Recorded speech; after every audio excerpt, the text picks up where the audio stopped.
Liu মনে করে plane হয়তো পাহাড়ের সাথে ধাক্কা খাবে, তাই সে লিভার টেনে প্লেনটিকে আরো উঁচুতে নিয়ে যায়। এতে প্লেনের ভিতরের ঝাঁকুনি বেড়ে পরিস্থিতি আরো খারাপের দিকে যেতে থাকে।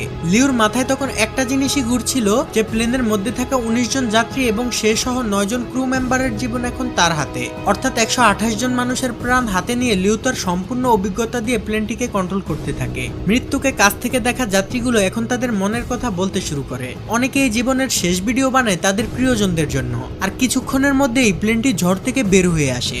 লিউর অনেক চেষ্টার পর পরিস্থিতি স্বাভাবিক হতে শুরু করে। এরপর ক্যাপ্টেন লিউ প্লেনটিকে অনেক নিচুতে নামিয়ে আনে, যেখানে পর্যাপ্ত পরিমাণ অক্সিজেন রয়েছে। এরপর সকল পাইলটরা ভালোভাবে দেখার জন্য অক্সিজেন মাস্কটি খুলে ফেলে। ঠিক তখনই চ্যাংডু এয়ার কন্ট্রোল সেন্টারের রাডার প্লেনটিকে আবার ডিটেক্ট করে ফেলে। এটা দেখে কন্ট্রোল রুমে থাকা সবাই খুশি হয়ে যায়। তারা যেন বুক ফুলিয়ে শান্তির নিঃশ্বাস নেয়। এমনকি কন্ট্রোল রুমের সাথে প্লেনের রেডিও কানেকশনও ঠিক হয়ে যায়। এমন ভয়ঙ্কর অবস্থা থেকে ফিরে আসা কন্ট্রোল রুমের কেউই যেন কল্পনা করেনি। যাই হোক, রেডিও কানেকশন ঠিক হওয়াতে ক্যাপ্টেন লিউ আবারও কন্ট্রোল রুমের সাথে যোগাযোগ করতে সক্ষম হয়। কিন্তু উইন্ডো শিল্ড ভাঙা থাকার কারণে প্রচন্ড বাতাসে পাইলটদের কথা কন্ট্রোলাররা বুঝতে পারে না। কিন্তু কন্ট্রোল রুমের কথা যেহেতু তারা শুনছিল, তাই কন্ট্রোল রুম থেকে তাদেরকে ইমার্জেন্সি ল্যান্ডিং করতে বলে।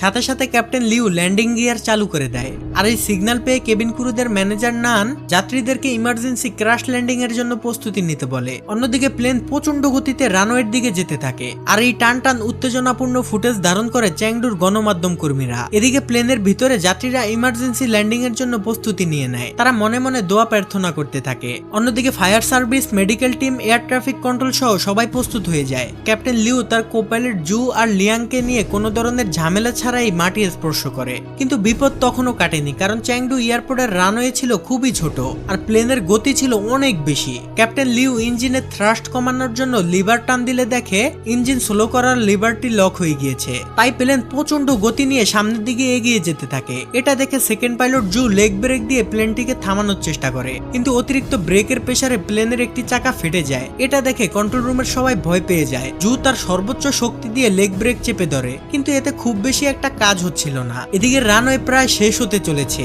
তাই ক্যাপ্টেন লিউ, জু আর লিয়াং মিলে তাদের সর্বোচ্চ শক্তি দিয়ে ইঞ্জিন স্লো করার লিভারটি টেনে ধরে। এরপর তারা বহু কষ্টে রানওয়ের একদম শেষ মাথায় গিয়ে প্লেনটিকে থামাতে সক্ষম হয়। এটা দেখে কন্ট্রোল রুমের সবাই খুশি হয়ে যায়। এমন অসম্ভবকে সম্ভব হতে দেখে তাদের চোখে পানি চলে আসে। আর গণমাধ্যম কর্মীরা তো খুশিতে লাফাতে থাকে। এদিকে মৃত্যুর মুখ থেকে ফিরে আসা যাত্রীরা তো খুশিতে কেঁদে ফেলে। তারা চিৎকার করে এই আনন্দ একজন অন্যজনের সাথে ভাগাভাগি করে নেয়। এরপর ক্যাপ্টেন লিউ মাইক নিয়ে সকল যাত্রীদের উদ্দেশ্যে ক্ষমা চায় এবং খুব হৃদয় বিতারক কিছু কথা বলে, যা শুনে যাত্রীরা সহ কেবিন ক্রুদের চোখে পানি চলে আসে। সেখানে মেডিকেল টিম সহ সকল বাহিনীরা চলে আসলে প্লেনের গেট খুলে দেওয়া হয়। এরপর যাত্রীরা এক এক করে বাইরে আসতে থাকে। কেবিন ক্রুরাও এমন ভয়ঙ্কর সিচুয়েশনের জন্য যাত্রীদের কাছে ক্ষমা চায়। যাত্রীরাও তাদের ভুলের জন্য কেবিন ক্রুদের কাছে মাপ চায়। এরপর যাত্রীরা প্রচন্ড আনন্দ নিয়ে নিচে নামতে থাকে। কেবিন ক্রুদের মধ্যে 3 জন বেশি অসুস্থ হয়ে যাওয়ায় তাদের অ্যাম্বুলেন্সে করে নিয়ে যাওয়া হয়। অন্যদিকে ককপিটের মধ্যে ক্যাপ্টেন লিউ, জু আর লিয়াং নিজেদের সাহসিকতার সেলিব্রেশন করে।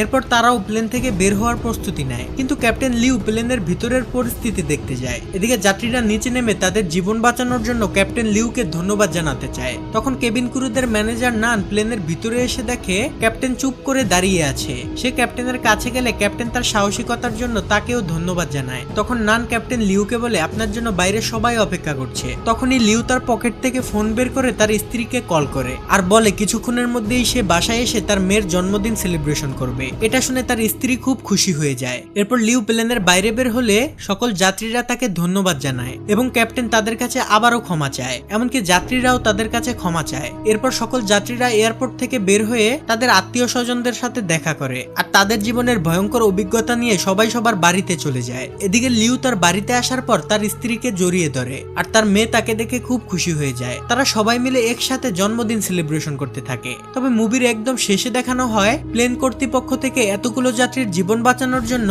ক্যাপ্টেন লিউকে সাহসী পাইলট উপাধি দেওয়া হয় এবং বাকি পাইলট এবং কেবিন ক্রুদের ভিআইপি অ্যাওয়ার্ড দেওয়া হয়। এরপর তারা সকলে মিলে একটি পার্টির আয়োজন করে, যেখানে দেখা যায় ক্যাপ্টেন লিউ, জু, লিয়াং, নান